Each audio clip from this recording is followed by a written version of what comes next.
Hello दोस्तों, welcome to crime tracker channel. दोस्तों, हम बात करने वाले हैं एक महान खलनायक जिसके चेहरे देख बच्चे डर जाया करें।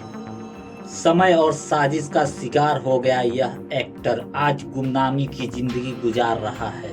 जी हाँ, मैं बात कर रहा हूँ मुकेश ऋषि की। लोग उनके असली नाम से नहीं बल्कि फिल्मी नाम से जानते हैं। वो है बुल्ला।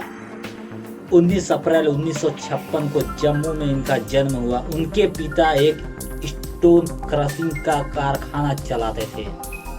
मुकेश जब छोटे थे तो जम्मू में ही पढ़ते लिखते थे। स्कूल खत्म करने के बाद वो पंजाब यूनिवर्सिटी में पढ़ने गए और वहाँ पे वाइस कैप्टन भी बन गए। उसी समय उनके पिता परिवार के साथ मुंबई रहने के लिए आ गए। मुकेश के पिताजी ने मुकेश को मुंबई बुलाया और उनको बिजनेस में हाथ बटाने के लिए बोल दिया। मुकेश बिजनेस में हाथ बढ़ाने लगे, लेकिन उनका मन इस काम में नहीं लगता था। उन्होंने अपने पिता से कहा, मुझे दूसरे देश में भेज दो, मुझे यहाँ पे अच्छा नहीं लग रहा है। उनके पिता के दोस्त फिजी में रहते थे। मुकेश फिजी चले गए। फिजी में मुकेश ने अपने पिता के दोस्त के यहाँ काम किया। मुकेश को वहीं पास में रहने वाली एक लड़की से प्यार हो गया। उनका नाम केसनी था। उनका एक बेटा भी हुआ जिसका नाम राघव है।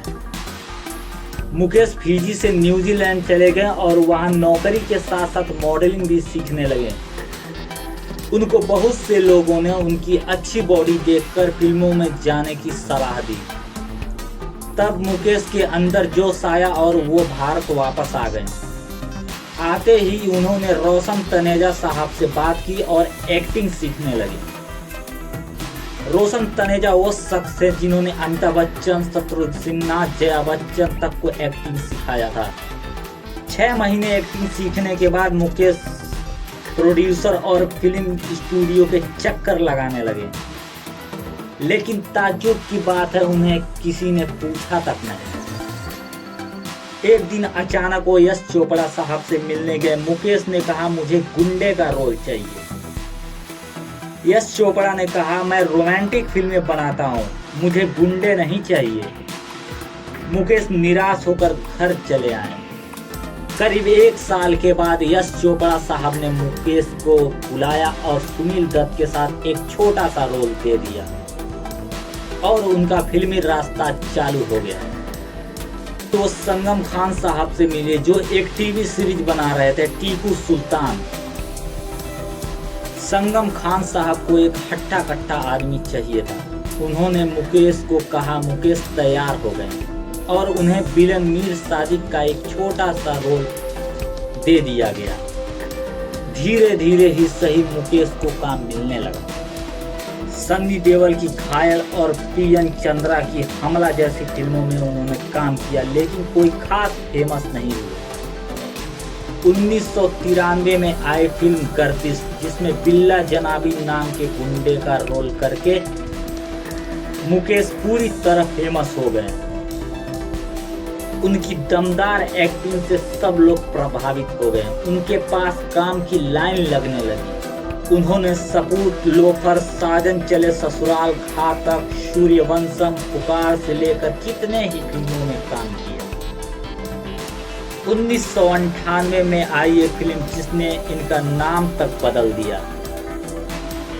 वो फिल्म थी गुंडा, जिसमें बुल्ला का किरदार लोगों को ऐसा छाया कि इन्हें बुल्ला ही बुलाने लगे। फिर 1999 में एक फिल्म आई सरफरोश, जिसमें मुकेश ने इंस्पेक्टर सलीम का रोल ऐसे किया कि ये और भी मशहूर हो गए। दोस्तों, इतना सफल एक्टर आखिर कैसे एक एक फिल्मों के लिए तरसने लगा? हुआ यूं कि कुछ एक्टरों को यह चीज नागवार गुजरी कि कैसे एक नौजवान इतनी जल्दी इतना मशहूर हो गया। कुछ एक्टर और प्रोड्यूसर तक इनके रोल काटने लगे, जिसके वजह से इन्हें काम मिलना बंद हो गया। फिर भी मुकेश ने हार नहीं मानी और साउथ फिल्मों की तरफ रुख मोड़ लिया। अब मुकेश अपने पत्नी और बच्चों के साथ मुंबई में हंसी खुशी से रहते हैं। दोस्तों, अपना बहुमूल्य समय देने के लिए धन्यवाद। अगर हमारी मेहनत आपको पसंद आई हो तो हमारे चैनल को सब्सक्राइब करें। जय हिंद, वंदे मातरम।